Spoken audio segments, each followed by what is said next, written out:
ಬರೋಕ್ಕಾಗಬಾರ್ದು ಅಷ್ಟಾಗ್ತದೆ ಆಗ್ರಿ ದಪ್ಪ ಅದೇ ಅಯ್ಯೋ ಮನೆ ದಿಲ್ಬಿದ ಉಂಟು ಇದರಲ್ಲಿ ಹೈದರಾಬಾದ್ ಫ್ಲೈಟಲ್ಲಿ ಕರ್ಕೊಂಡ್ಬಿಟ್ಟು ವಾಪಸ್ಸು ಆರೋಗ್ಯ ಸರಿ ಇಲ್ಲ ಉಂಟು ಆರೋಗ್ಯ ನಾನೇ ಮಾಡಿದೆ ಫ್ಲೈಟಲ್ಲೇ ಬರಪ್ಪ ನೀವು ಕರ್ಕೊಂಡ್ಬಿಟ್ಟು ವಾಪಸ್ಸು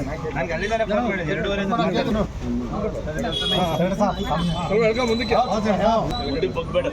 ಎಂತಾದ್ರೂ ನೋಡಪ್ಪ ಆಮೇಲೆ ಇನ್ನೊಂದು ಇವತ್ತು ಯಾರು ಕೇಕ್ ಜಾಸ್ತಿ ತಿನ್ಸಕ್ ಹೋಗ್ಬೇಡ್ರಿ ಸುಮ್ಮನೆ ಕಲ್ತ್ರೆ ಎಷ್ಟಾಯ್ತಣ್ಣ ವಯಸ್ಸು?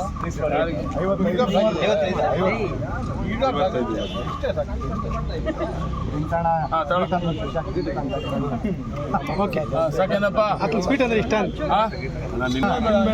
ಸರ್ ಈ ಕಡೆ ಸರ್ ಆಯ್ತು.